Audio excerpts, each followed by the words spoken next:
നിങ്ങൾക്കറിയാമോ, മനുഷ്യനെ കൊന്നു എന്ന കാരണത്താൽ ഒരു പിടിയാനയെ തൂക്കിലേറ്റിയിട്ടുണ്ട് എന്ന കാര്യം? മൃഗങ്ങളോട് കരുണയുള്ള ആരുടെ ഉള്ളിലും സങ്കടം ജനിപ്പിക്കുന്നതാണ് ആ സംഭവം. എന്താണ് അന്ന് ടെന്നസിയിൽ സംഭവിച്ചത്? മേരി എന്ന എല്ലാവർക്കും പ്രിയങ്കരിയായിരുന്ന ആ ആന തൂക്കിലേറ്റപ്പെട്ടത് എങ്ങനെയാണ്? വർഷം 1916. അമേരിക്കയിൽ സർക്കസ് വൻ പ്രചാരത്തിലുള്ള സമയമാണത്.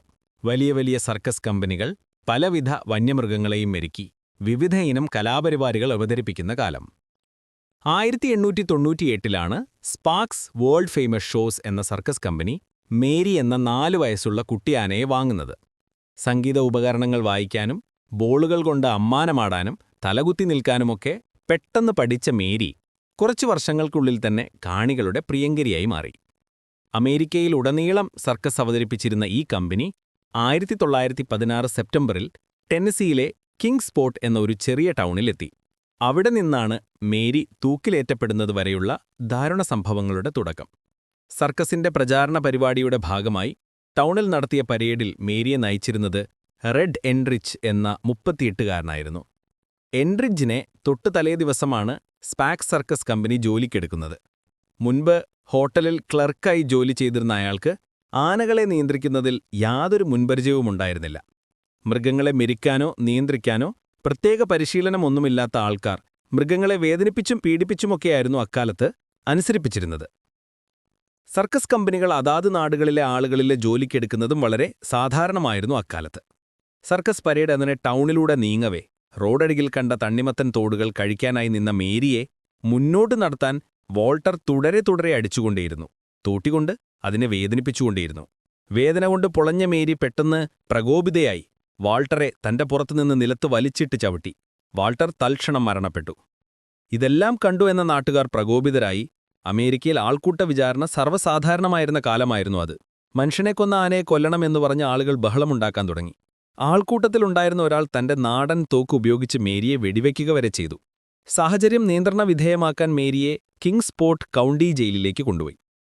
അവിടെ അനങ്ങാൻ പോലും ആകാത്ത വിധം നെടുകയും കുറുകയുമൊക്കെ ചങ്ങലകളാൽ ബന്ധിച്ച് മേരിയെ സ്റ്റേഷന് പുറത്തു നിർത്തി. തടിച്ചുകൂടിയ ആൾക്കൂട്ടം മേരി ജീവനുള്ളപ്പോൾ ഇനി സർക്കസ് നടത്താൻ സമ്മതിക്കില്ലെന്ന് ശഠിച്ചു.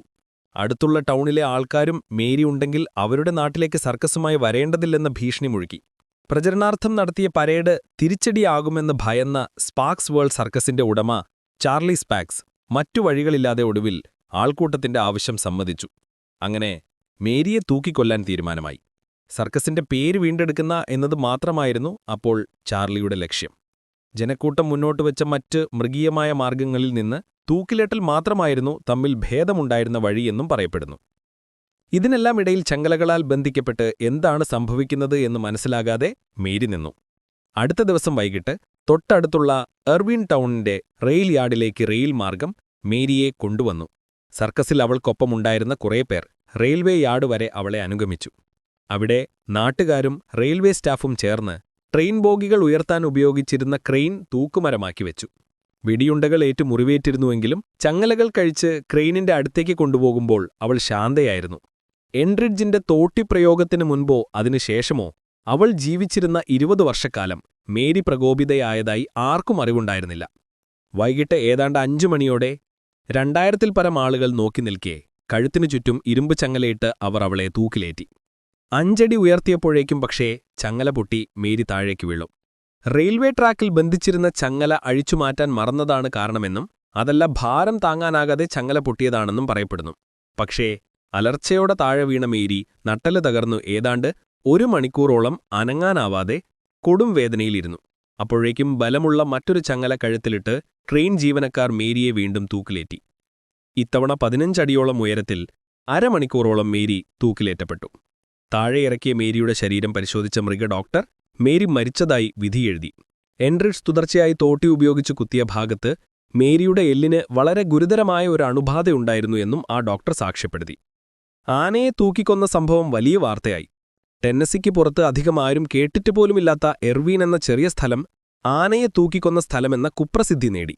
മേരിയുടെ കഥ പിന്നീട് നാടകങ്ങൾക്കും കവിതകൾക്കുമൊക്കെ പ്രമേയമായി. 100 വർഷങ്ങൾക്ക് ശേഷം ഇന്നും ആ നഗരത്തിന് അങ്ങനെ ഒരു പേര് നിലനിൽക്കുന്നുമുണ്ട്.